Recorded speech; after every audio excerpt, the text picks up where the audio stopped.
it's not going to make a huge difference in your program size or the amount of RAM or hard disk space or whatever it takes up. So in these days, since computers are so advanced now, with so much storage, so much memory, as in RAM, such fast processors, an extra couple characters of code like equals to empty set when it's not really necessary.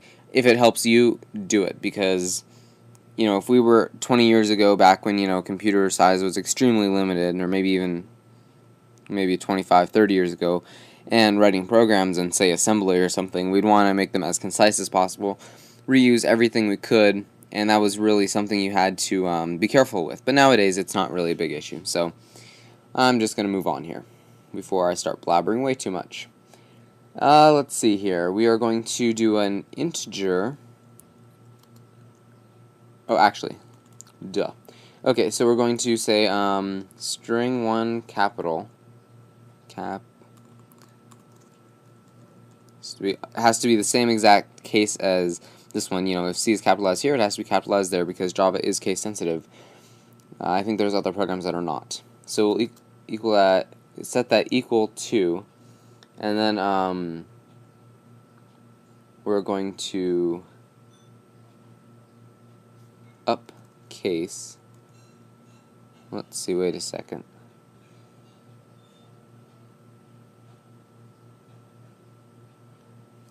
Yes, I'm going to write a method here. So I'm going to do upcase, and I'm going to pass it string 1. Okay? And then here, I did this in methods just to reiterate how to use methods and how methods work. And so then you'll have a static string. And notice string is capitalized, even though if you had, say, if it was returning an integer, it's lowercase, double, it's lowercase. If it's a string, it's uppercase. And we're going to tell it that it's going to be passed one string and to call that string A. And the reason it's freaking out right now is because it has to return a string, and it's currently not returning a string because the code's not there yet. So we'll have our string of, so I'm just going to call it upcase text, like that. And we're going to set that equal to our string A dot to uppercase, like that. And we're just going to drop parentheses there, end it properly, and then we're going to return upcase text.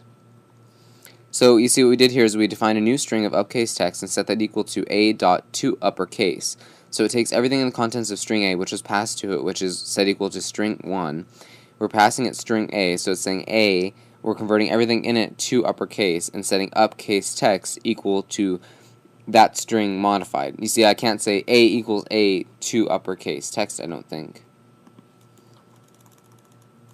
because it can't write over it. See, it'll give us a duplicate local variable because we cannot reuse that same variable because you can't write over. Like, I could say integer A equals A plus 1, but I can't do that with strings. At least not, I mean, you could like write over them and delete them and kill them and then bring them back up and pass it on to another string and then do your amendments and then pass it back to the recommissioned kind of, I use the word commission, that's probably the right word, the recreated string that was previously deleted. But for our general purposes, you cannot do that. They're immutable. You can't just go in and change, the 13th character of it or the 12th character of it like that, or you can't perform an operation like A equals A dot to uppercase. You just can't do that. So you return upcase text, and oh, that's another reason it was freaking out, because I didn't have a name for it. So now it's returning upcase text, and the string of upcase text, and string 1 capital is set equal to what upcase, this method here, let me highlight it, there we go, what this method here, upcase, returns when it's fed string number 1, which is the original string the user entered. Moving on. So that's string 1 capital, and then we're going to, let's see, I'm going to now, I'll do the index now. So we're going to define that as an integer. You could also do a double, but I'm just going to do an integer. Index C. Or actually, I'm going to do index, I'm going to do index of E. Of E. Oofy. And so here we're going to set that equal to our string 1 dot index of, and then inside we'll put inside these quotes here, such as E. And by the way, this will not be case sensitive. This will if you put capital T, capital H, capital E, it'll still give you the index, I'm pretty sure, as 3. We can try that out. And so now that we have that index of E integer made, we're going to write our really long JOption pane.show message dialog, left parent null, comma, and then I'm going to define this as HTML. Your first string you entered is, and then we're going to concatenate string 1 there, plus, so we're going to concatenate again. We're going to do a break so it goes to the next line, and we're going to do your second string you entered is, and we're going to concatenate string 2. Then we're going to make another, concatenate to that. I'm going to do a break. Your first string in all caps is, and then we're going to concatenate, what did I call it? I called it string 1 capital. If I was using that a lot, I would shorten it to something like str1caps or something. But you know, I'm just using it like this, and so whatever. It would save me some time with typing. So then I'll do another break, and this will be the final one. It'll say the index of the, oh, I don't need that. Yeah, index of the first time the character E occurs in the entered first string is, plus, and then I called it index of E. Index of E. So, I'm going to end that properly. Oh, actually, what was I thinking? I need to plus index of E, comma, and then in here put, like, say, the results. There we go. T, the results. And then we do an enter, and we put JOption pane dot question message. And that is our finalized code. And why does it not like that? It cannot be resolved, or it is not in a field. Let's see. Oh, I need a comma there. Okay. So now we have two strings defined here. Enter your first string, and then whatever's entered is set equal is what string 1 is set equal to. Then enter your second string, and then string 2 is set equal to whatever the user enters. And the string 1 capital is left blank, and then we call upon a method to upcase, and I just did a method to, you know, kind of reiterate how methods are used so you don't forget, and how kind of nice and useful they are in case you wanted to upcase a bunch of stuff. Over and over, you would just keep calling on that same class instead of rewriting the code every time. Or actually, it's not a class, it's a method. You would call on that same method every time. And so then we have our string 1 capital set equal to feeding our method of upcase, our string 1, then it expects a 1 string, and it sets that equal to a string that is named A. Then it says it makes a new string, upcase text, and that's equal to the string of A dot to uppercase, which is calling on a class to make everything in that string uppercase, and then to transfer that over to upcase text. And then we return upcase text, and we have string 1 capital set equal to what's returned from there. Then we have an integer that's called index of E, and that's equal to string 1 dot index of, and then here we have the letter. We could also have something like the chicken. We could also have something like that. We can have more. We can have spaces. We can have words. We can have symbols. I am just going to use the letter E. So it'll say, then we do our whole JOption pane.show message dialog, and that's a bubble that doesn't have any user input except for clicking OK or maybe cancel. You know, just clicking the buttons. They don't input text, input numbers, or input like, you know, dragging something around or whatever. And so then it'll say what your first string is, your second string is, your first string in all caps, and then the index of the first time the character E is entered in the entered first string is, and then the title is the results of the window. And so let's run this and see what happens. Yay! Enter your first string. This one has to have an E. So how about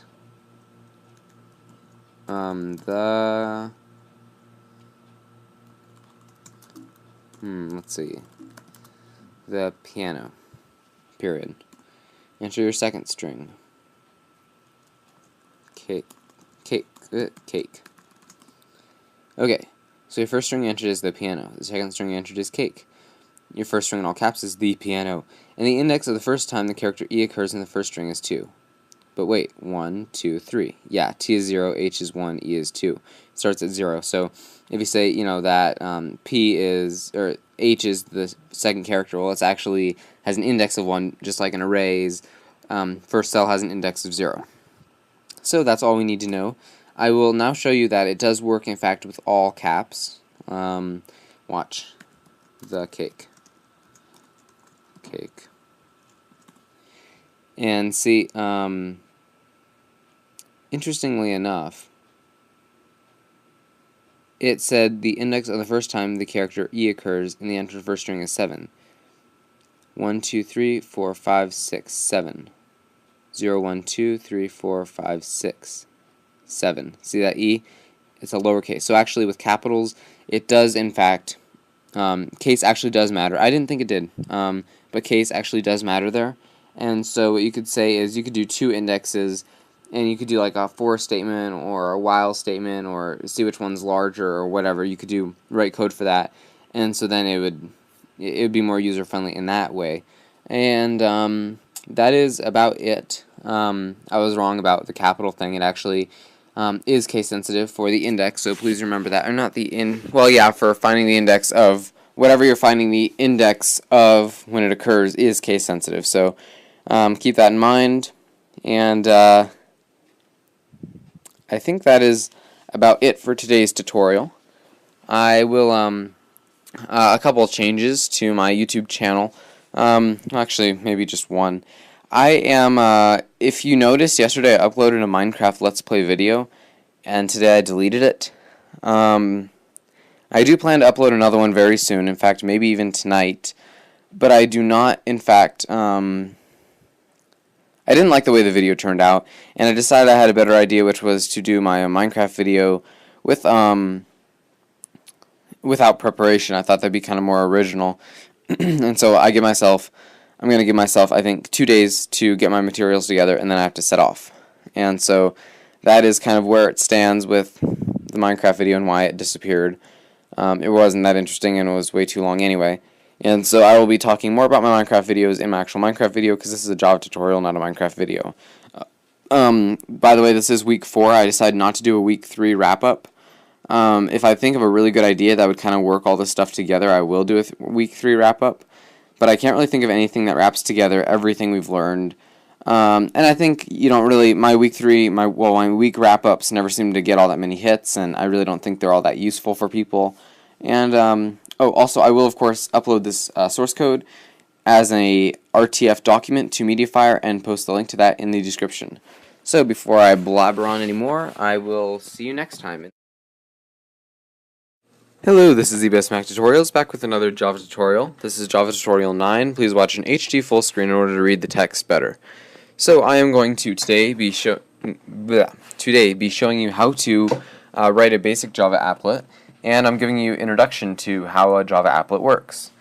And so to start us off, I'm going to be writing an extremely simple program that'll just as an introduction to applets, that will basically draw 2 lines and write a string of text. So, by the way, something kind of interesting about applets. Applets run alone in web browsers. They don't have to be downloaded by the user. It doesn't require any user kind of input to get it started, such as installing, downloading, and putting in a certain directory, adding files to it, stuff like that. Unless it's, like an uploader program or something like that, in which case, you would be adding files to it or something. The only thing sometimes the user will have to do is click accept incoming connections or something of the like, except that the Java applet can have unrestricted access to the user's computer. So without further ado, applets also have no main. They don't have to have a main class, a main. Like we have public static void main. They don't need that. So just throwing that out there. So we imported java x.swing.japplet. Then we're going to import java.awt.graphics. AWT being Abstract Windows Toolkit.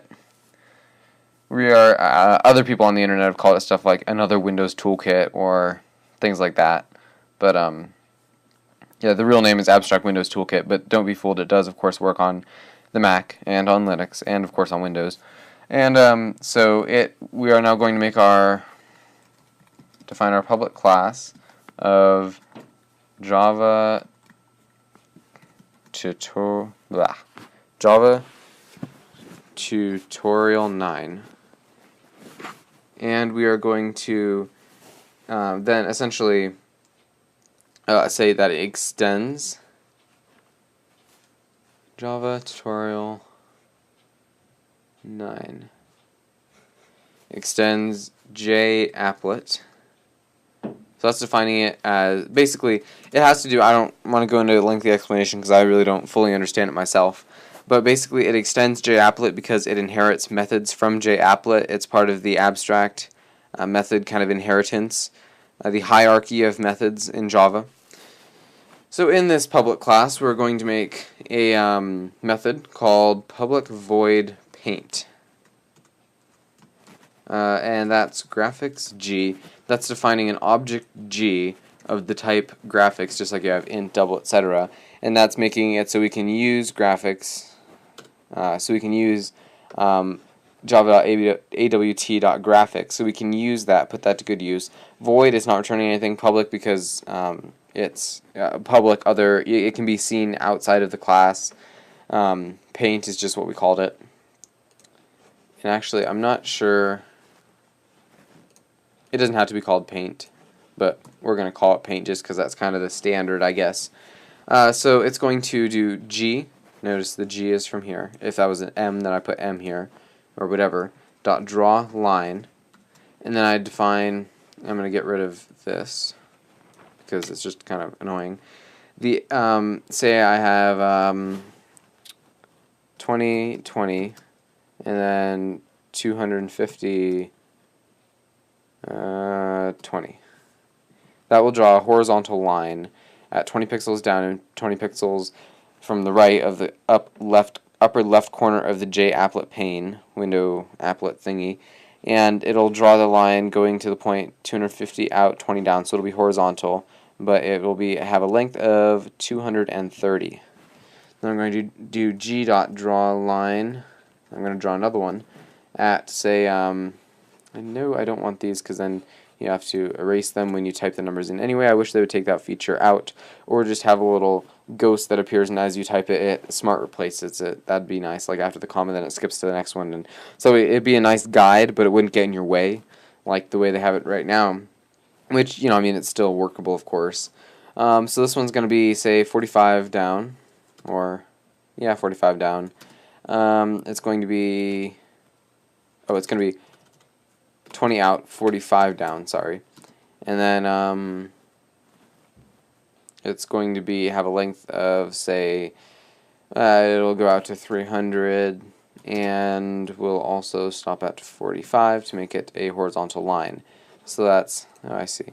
It's xy of the first point, xy of the second point.